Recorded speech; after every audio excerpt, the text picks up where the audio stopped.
we're going to get in and talk about APA format. This is kind of a really basic overview of APA. So it touches on basic formatting. It touches on kind of commonly asked questions. So a lot of things that are just sort of basic for you to know. And it came from a longer presentation. I really kind of pared it down a lot because there was a lot of things in there that I don't really ask for. But if you were to take psychology or sociology, they may ask for more pieces than I asked for. So do know that some other things are in here, like things like subheadings and abstracts and those kinds of things. We'll talk about them really briefly, but I don't require them, so I'm not really going to linger on them. Yeah. All right, so APA. So first thing first, APA, the American Psychological Association, is who created the APA guidelines, their style. And it was originally created just for the submission of journal articles and conference papers and those kinds of things in the social sciences, so psychology, sociology, anthropology, those kinds of things. So as a campus, we went completely to just APA. Some of you may have heard MLA previously. MLA is generally what we use in English and history and those sorts of places. But on a campus level, we made the move to APA because what we were finding a lot of times is someone was taking this class and they were learning MLA and then they were going to psychology and learning APA, and it was just a huge, giant mess. So, and APA is what's more commonly used whenever the next level of education is for you. Any kind of dissertation or thesis or capstone project would probably be an APA, so that's kind of why we're just putting it all in one basket. It's also a little bit easier once you get into it than MLA or Chicago or Turabian or any other ones you may have heard of. So that's kind of why we're talking about those. So in what we're looking at today, we're looking at the basic style. So APA style is a little bit different from anything else you may have seen. We're looking at the in-text citations. So when you're doing quotations, the in-text is what goes behind the actual quotation in the paper. And then the references section at the end, this is where you put the entire reference. So the in-text is a shorthand version of the reference. So that way it kind of keeps it neat and clean. That way you're not putting the entire source material in the middle of the essay because it just takes up space. So those are the three things we're looking at. So the in-text, the references, and the basic style stuff. So something they say about APA in general, and this is just kind of some basic kind of writing things that they use in APA, talking about using personal pronouns. So if you're doing the work, if you've done the research and you're writing the paper based on the research, you want to write confidently, so you would use things like we, I, those kinds of things when you're writing sentences about the information. So you want to use personal pronouns. So I, me, my, those kinds of things. And then active voice versus passive voice. This is the more important one of these.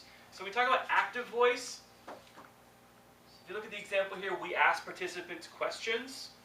That's more straight to the point. Versus how people assume they should write a sentence. The participants have been asked questions by the researchers. It's adding extra words you don't need. So, one thing you'll see on the next slide is with APA, be concise. So keep things kind of simple. Keep it simple. Don't feel like you have to, elevate your language if it's not something you normally say, because you might just make things really confusing and convoluted. So, keep it simple. Okay, and that's something we really talk about when we talk about language in APA. We talk about keeping your writing clear. So, be specific. About being concise. So again, don't feel like you have to go overboard when you're writing. Don't feel like you have to say more than you have to say. So like when we get in and we look at the essays, I say I want a certain page count, I say I want a certain this, a certain that, but at the end the page count really isn't that important. It's more important the content you give me. I'd rather you give me a short essay that tells me what I want to hear or tells me, good information, rather than you just going on and on and on, giving me things that don't make any sense and don't tie in together just to get to, 3 pages or 5 pages or whatever it is. And then plain, So you would just want to keep your language, again, as close to what you would normally say as possible. You don't want to linger too much, you know, Googling synonyms for other words. Just say what it is. So clear, concise, plain, keep it straight up. Okay. So we're talking about general format of an APA paper. The general format is pretty much the same as anything else that you would have. So double-spaced, standard size page, so 8.5 by 11 standard letter size. Margins 1 inch, so 1 inch on all 4 sides. Talking about Times New Roman 10 to 12 point font, so pretty standard.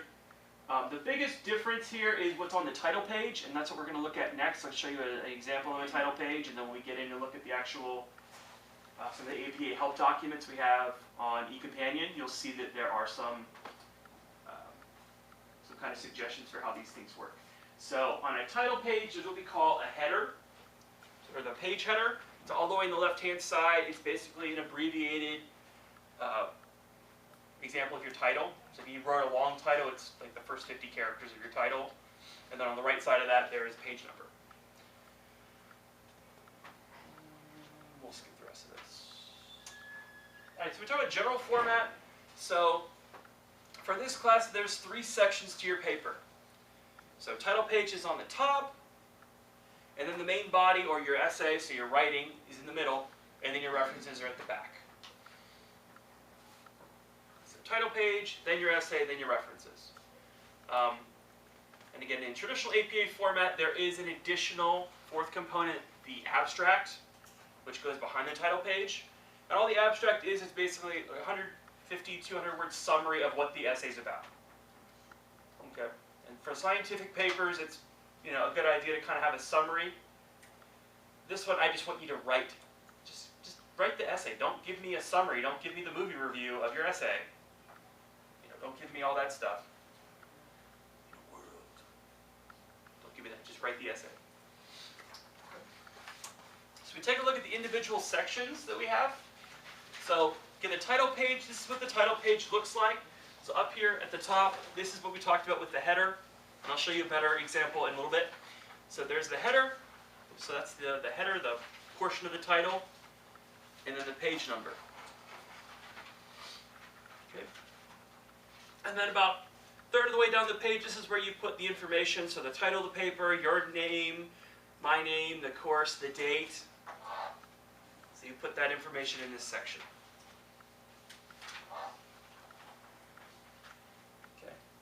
The reason those are done in APA is, a lot of times when work is submitted for, journal articles or for publication, they like to do it blind, so they don't know who wrote the paper. So they just pull the title page off, because your name doesn't appear anywhere else in the paper, just on the title page. Yes? Does it actually have to say running head on all of them? So on the first page, it will say running head. Okay, and the rest of them is just the title? It's just the title, yes, because there's a sample document in doc sharing that shows you, that sets it up for you. But just the first one says running head. Every other one just has the title and the page number. But we'll take a look at that in a bit. We do? Okay. Yeah. So what did you say, this page, I can't read it, it says, it's our This is the title page. title, Well, and I'll show you a better example, right? and then your name? Well, I'll show you a better example of it. So you don't have to worry about that. You'll see that in a little bit. Okay. This is just to kind of give you what it should, the basics of it, but I'll give you the actual stuff in a minute. So, don't worry about what's on there. I'll show you what I actually want in a bit. Alright, so, and this should actually say page 2, because, again, I've adapted this from Purdue, because page 2 is normally the abstract, but so, title page, and then next page is your actual essay. So on this one it says 3, so we're... It should be 2. Yes. So title page is page 1, your essay starts on page 2. And then you write your paper, and then your very last page of the entire thing is going to be your references, which we'll take a look at in some pretty good detail here in a little bit. Okay. Alright, so when you get to the main, so you get to page 2, you're starting to write your paper. The first thing you're going to do is you're going to put your title at the top. It's going to be centered. And then from there, you hit return, and you start writing. So you should tab in a little bit, but it's set up for you that way. So just start writing. That's all you do. You just keep writing. Okay. As you write, depending on the assignment, you would put in your in-text citations, so your parentheticals, and we'll go through those in just a minute, in the paper. If you happen to have any tables or figures or pictures, sometimes people like to put pictures in their essays. I got one time that was like pictures of boy bands throughout the era. So I got like New Kids on the Block on page 1, got Menudo on page 2, got like NSYNC over here, and I'm like, okay, what's this? What if these don't help me? I know what you look like, so what's going on? So, but if you have like data, pictures, tables, those kinds of things, there's a certain way you can format those, but don't feel like you have to. I'm not asking for them, but if you do, there's a way to do it. All right, so you finish writing the actual paper, then you get to the references section. So again, the references should start on its own clean page. References is centered. Okay, and the way references appear on the references page is they start all the way at the margin. So the first line is all the way at the margin. Each subsequent line of the entry is tabbed in. So it's tabbed in so that it's blocked up. So if you kind of look at it,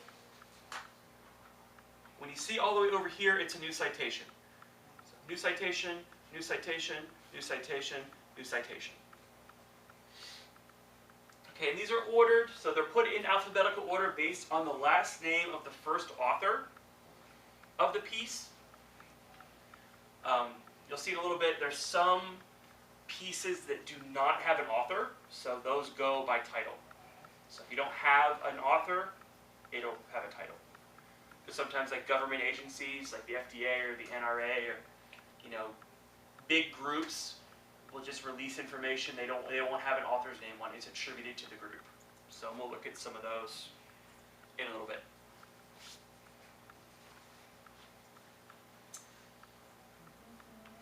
Questions so far?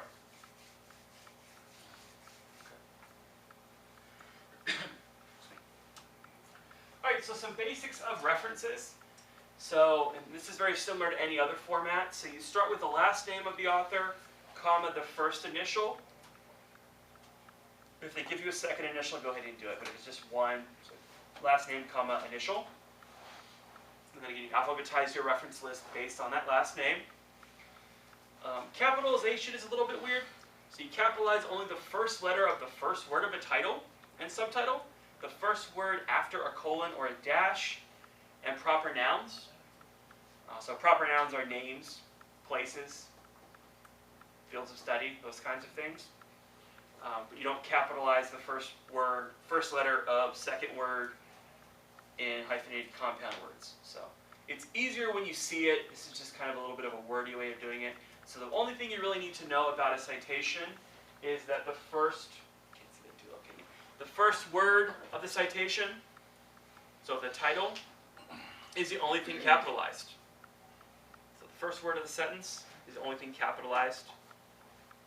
And then the first word after a semicolon. So friendships through I am. Examining the relationship between instant message and intimacy.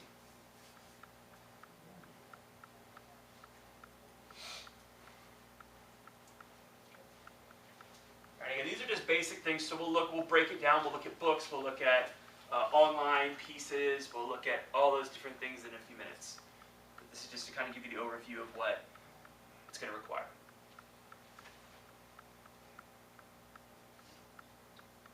Okay. So we don't capitalize all the words in a title of an article, but we do capitalize all the important words in a journal title. So Journal of the Creative and the Arts. We capitalize the major words, so anything not of, and, but, or, those kinds of words. We italicize journals, so we italicize those, but otherwise we don't italicize anything. We don't italicize, underline, or put quotes around titles of shorter works, such as journal articles, essays, and edited collections. So basically, what you need to know is everything is standard except for journal titles or book titles. Those are in italics. Everything else is straight up and down regular when it comes to writing a citation. There's no bold, There's no subscript, there's none of that stuff here. It's just straight up regular or italicized.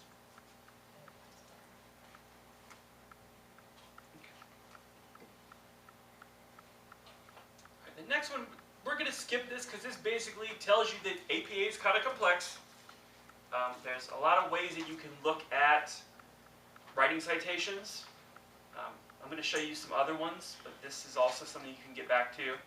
It shows you samples of different types. And there's all sorts of different types of sources that you can cite, but we're really only going to spend time talking about the ones that I think you're really going to use. So you're going to spend a lot of time with the research databases that we have with the library, magazines, books, newspapers, online newspapers. That's probably about it. I don't want you to spend a lot of time thinking about other stuff. So those are the main ones you're going to look at. Okay. So jumping gears a little bit. So in text citations, these are what help the reader to locate cited sources in the references section of the paper. So we talk about these are in parentheses. So this is basically your shorthand that's in your essay that tells the reader where this came from. So it's kind of like a key. It takes you to the references page.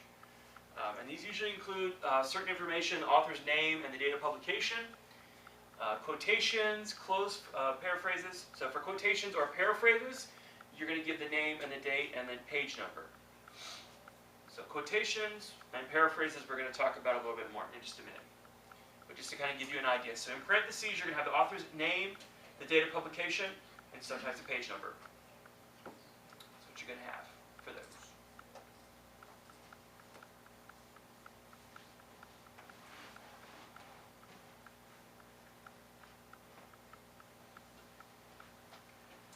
Where does it say? I'm sorry? It doesn't say in parentheses where? Which slide were you on? Under making references? Should be in text citation basics. Oh, Yeah. And we're going to look at actual examples of the citations in text in just a second. But this is just kind of introducing it. So that's something you do have to do. Alright, so, and here's an example. So the next slide, when we get into formatting quotations, we talk about quotations. You know, there's a tendency sometimes to just kind of copy and paste and just throw it in there and move on. That's not going to work. Okay, you have to kind of give the reader an idea of what that quote has to do with what you're writing about. So you have to, you know, kind of introduce it, or close it up, or something like that. So this is kind of a good example of how we throw in quotations and introduce them and kind of close them up real nice. So this is basically, this is two versions of the same quoted information, but it's presented in two different ways. Either way is acceptable. Either way is not a problem. We just need to know certain information. We need to know the author's name. We need to know the date. We need to know what page it came from. So who said it, when they say it, where did they say it? Who, what, and where. That's what you have to have when you include any kind of quotation or paraphrase. All right, so if we look at this first example, Carruth, in 1996, has stated that a traumatic response frequently entails a, quote, delayed, uncontrolled, repetitive appearance of hallucinations and other intrusive phenomena, on page 11. Okay, so that's one way to, you know, just right away you know this is a quotation because it tells you who said it and when they said it. Okay, the one down here at the bottom is put in just a slightly different format. So it's the same quotation, but we introduce it in a slightly different way. So, a traumatic response frequently entails a, quote, delayed, uncontrolled, repetitive appearance of hallucinations and other intrusive phenomena. Carruth, 96, page 11. So either way is acceptable. As long as I know who said it, when they said it, and where they said it, somewhere in that quotation or in that paragraph, you're good to go. I just have to know where it came from. If you just throw a quote in there and don't give anyone credit for it, that's technically plagiarism. And that's a dark path we don't want to go down. So again, either way is acceptable. Whichever one makes more sense to you, whichever one you're comfortable doing. So is the MLA the one where you just put a number and then in the reference page you put who said it?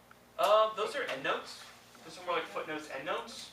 So, I mean, both MLA and APA do works cited or references sections, but it's just the formatting is different on that. That's the biggest difference between the two. Formatting quotations. All right, so talking about a summary versus a paraphrase. So sometimes you read some information and it sounds really great, but it has a lot of technical information in it, or it's long, half a page, and you really don't need to put that much in there. So sometimes you're kind of reflecting on what the author has written. So this is where we get into a summary or a paraphrase. So when you do a summary or a paraphrase, you're really not using any of the author's words. You're kind of taking it, you're blending it back into your own thoughts. But because you were reading someone else, this wasn't your original idea. It didn't come from your brain, so you have to give them credit for it. So here's just a kind of way of looking at it. So the author is reading something from Fussell. So though feminist studies focus solely on women's experiences, they err by collectively perpetuating the masculine-centered impressions. Okay. So it's kind of a summary. It's basically the author of this paper summarizing Fussell. That's it. It's not using any of their words. It's using other terms. So paraphrase, summary. If it didn't come from your brain, but you're reading somebody else, just give them credit for that section. Because it's not their words, it's not going to flag as plagiarized, but it's just good research.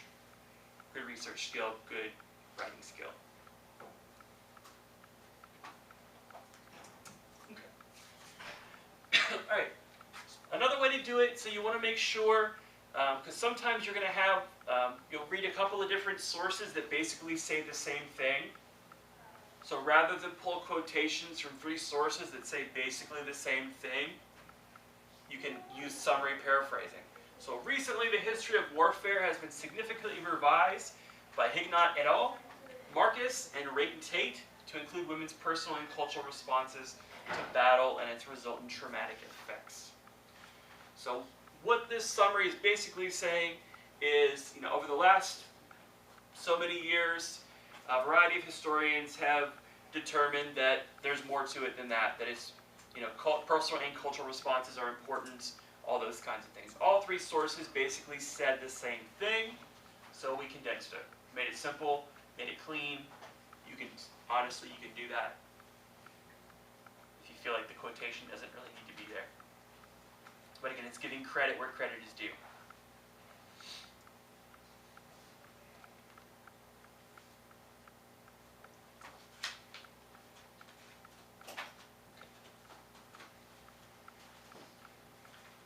This is just another way of looking at how to cite quotations. So according to feminist researchers Rayton Tate, it is no longer true to claim that women's responses to the war have been ignored. Page 2. So again, another way to see who said it, when did they say it, where did they say it. So that gets into what we talk about when we call signal words. So signal words kind of guide the reader towards what they should be looking for.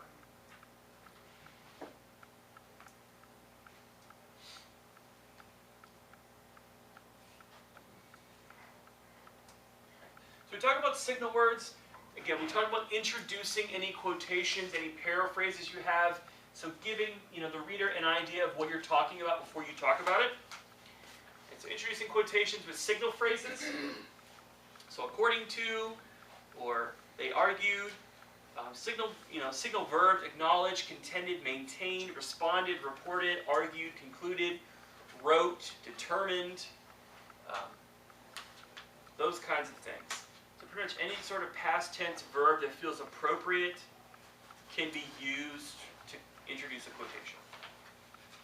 Rayton Tate, 97, wrote that dogs are more violent than cats, page 12. Something like that. Signal phrases, just making sure you bring your writing into it, so introducing your own ideas as you put your quotation in, so reflecting on it, which is an important part of research.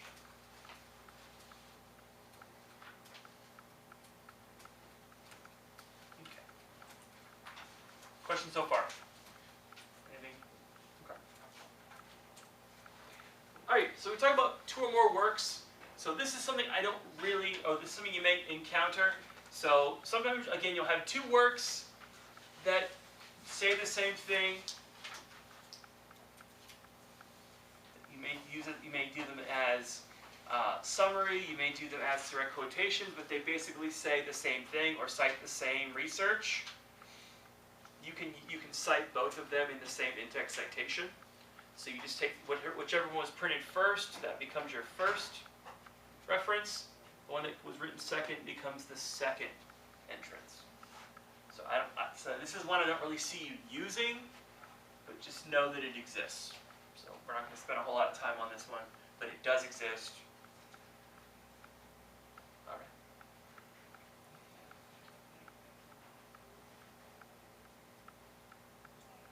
right. Okay. So, but what you are going to see a lot of times with some of the online pieces you're going to utilize for research projects is you're going to see things that have two authors. Okay, because when you research studies or you look at those kinds of things, no one writes alone. Everyone has a research team. Like they work together because they all have different things that bring to the table. So you're going to have situations where you have two writers. Okay, and this is kind of a weird grammatical, mechanical type of rule. So when you're writing the citation, when you're writing the actual part of the paper, so when you're writing your reflection, you're introducing rate and tate. So it's in the actual paper, you can use and. When it's in the in-text citation, you use the ampersand. So you use the and symbol. Again, super technical. Super technical. Very important. Heads will roll if you do it wrong. Right? Right. So again, spell it out, abbreviate. That's in the reference? Yes. So if you're doing it so when you get to the in-text citation, so if you're putting the name in the parentheses, and there's two names, you're going to use the and symbol, the ampersand. But if you write the name in the paper, it's and. It's just it's kind of a picky bit. Okay, Yeah. so it's not the reference page, it's just. Well, this is the in-text citation. Okay, So when you get to the references page, you use the word and. the word. Yeah, use the word and when you get to the references page.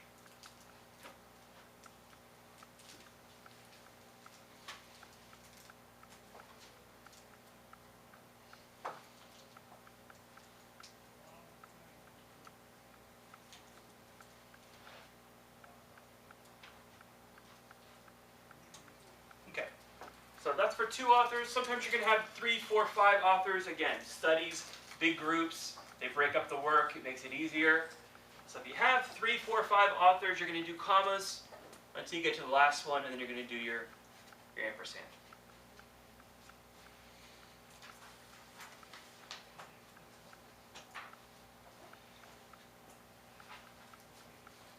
If you have a study that has 6 or more authors, and I don't anticipate this happening, but there is a rule for it.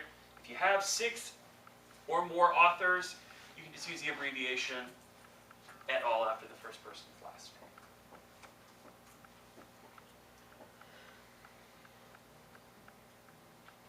That's 6 or more. Again, I don't anticipate this happening, but it's more for your information. All right, so we talked a little bit about unknown authors. So again, sometimes you're going to have things that are produced by government agencies, that are produced by private interest groups, that aren't just written by a specific person. So in those cases, you don't have an author. You skip that part of the citation. You start with the title of the piece. So when you're writing it in your paper, according to Indiana Joint's Federal Accountability System, because that's the name of the actual article that it's coming from, and then the year. Okay. And if you're doing it in text, this you would use quotations for. So you put the first word of the article in quotations and the year. You can use either one, right? Yes, either one. As long as I know who said it and when they said it and where they said it, if we have a page number, that's all I need. Either way is fine. As long as there's something there to tell me who said it.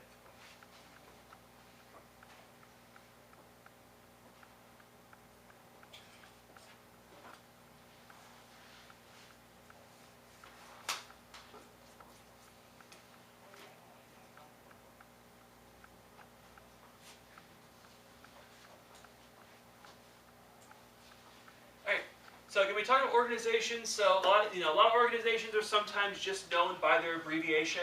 So the FDA, the Food and Drug Administration, the NRA, the National Rifle Association, other groups that are forgetting me right now. They're known just by their abbreviations. PETA, that's right, People for the Ethical Treatment of Animals. PETA, PETA, that's a great one. Yeah. But so the first time you write it in the paper, you want to make sure you spell out the name of the group. Just the first time.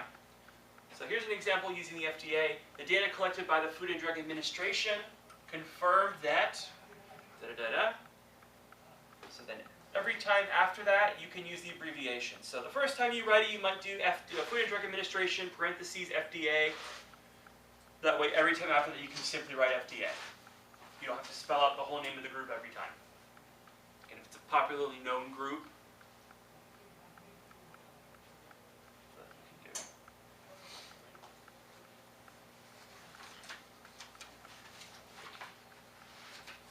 Okay, we've got a couple more in here to talk about as far as this section goes.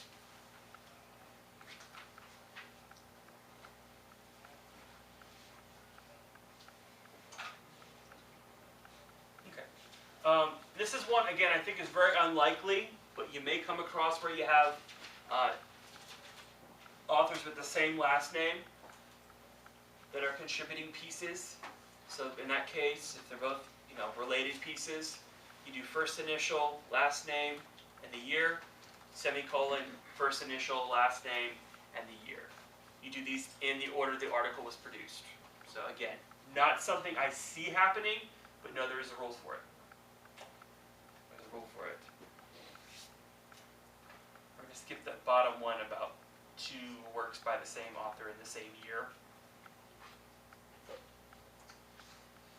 Alright, and then this one here, this is kind of your blanket. So if you ever had any kind of personal interviews, letters, emails, tweets, text messages, phone calls, those kinds of things that you do with a person, we just consider those personal communication. We don't cite them differently. Whereas in MLA, you might cite it as a tweet, or you might cite it as something else. These we just consider as personal communication. So when you do the in-text, you either do, AP Smith also claimed that many of her students had difficulties with the APA style, and do personal communication and the date, or you can just do the in-text citation like that. So their name, personal communication, and the date. Personal communications do not go on your reference list because you can't really go through someone's email unless you download the email.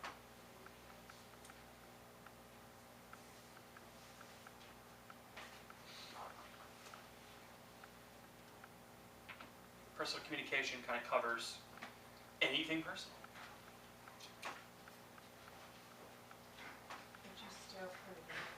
Yes, you still in-text it, but you don't put it as a reference on the last page. Because you don't really have anything that they can go back to. Hey, can I have that email? No. Those kinds of things. Alright, and then last but not least, we're looking here, electronic documents, electronic sources. So again, this is like if you download an article from an online journal or something like that. Sometimes it's not going to have page numbers, so you would just kind of count paragraphs or sections of the essay and just mark that down in your in-text citation. So if you went to this article, Mind Over Matter section, paragraph 6, you should find wherever that quotation is. So. And there's more about electronic sources we're going to go to. We're going to look at the actual online library stuff in just a minute to show you the electronics.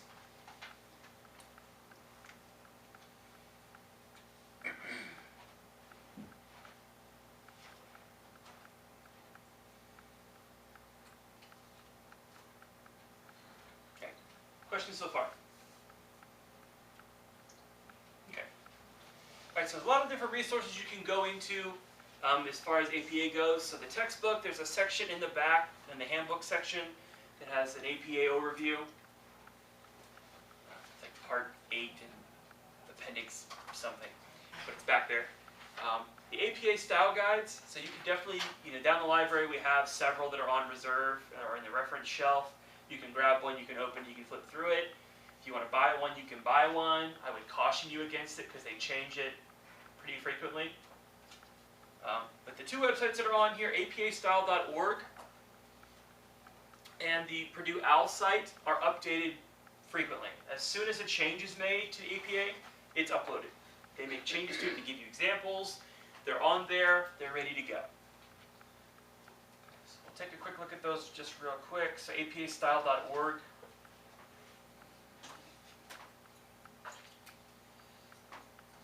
So apastyle.org, again, it's kind of an interesting website. It comes directly from the American Psychological Association.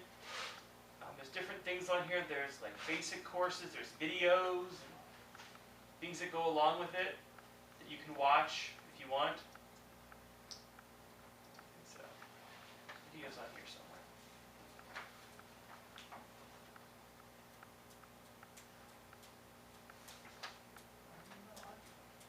Good. Well, pretend there's audio. There usually is. Was it Peter and Tom? Shouldn't be. It's fine. Don't worry about it. We're not really getting to look at them. There's lots of different things on here. It goes through overviews. It talks about the different sections in more detail. It talks about subheadings and those kinds of things that we really aren't going to worry too much about talking about. So apastyle.org is one. And Purdue OWL site is the other.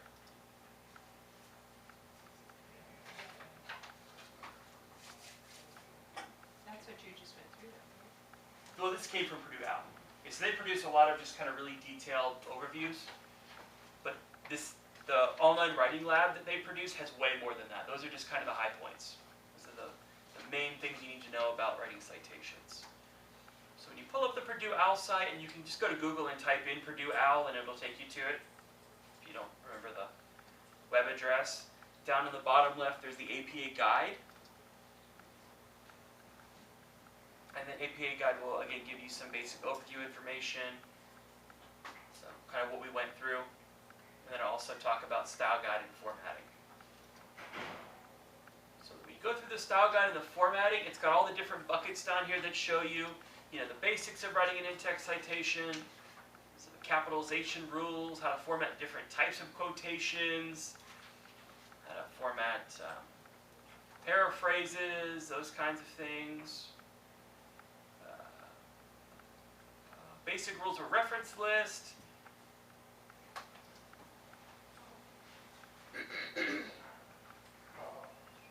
And then it breaks it down for specific types of sources. So books. Okay, so what's a basic book format look like?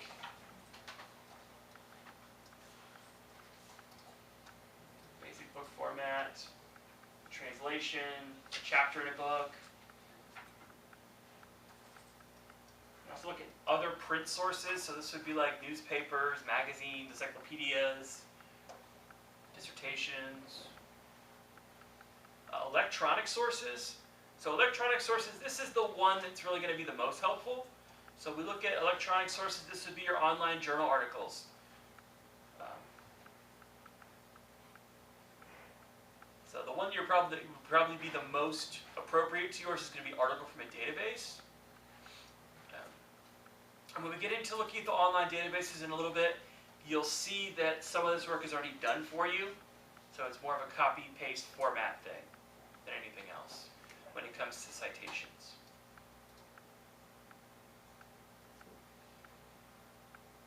Newspaper articles, ebooks. Ebooks are different from Kindle books. I'm not sure why, but they are. Chapters and online books, book reviews, encyclopedias, those kinds of things. Okay. And then the last one over here I want to show you other non-print sources. So this would be, again, personal communication, motion picture, so a movie, TV show, music. And then there's another one. I think I missed YouTube video.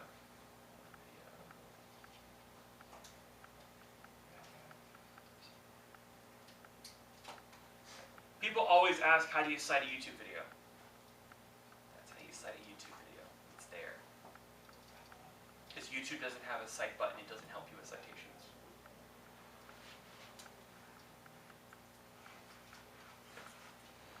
So when it comes to citing things, especially digital things, choose carefully. Cite things that you think are reasonable. Don't cite things just because they sound cool. So again, a Kardashian tweet is not cite worthy. Unless she's talking about how her house got swatted or something.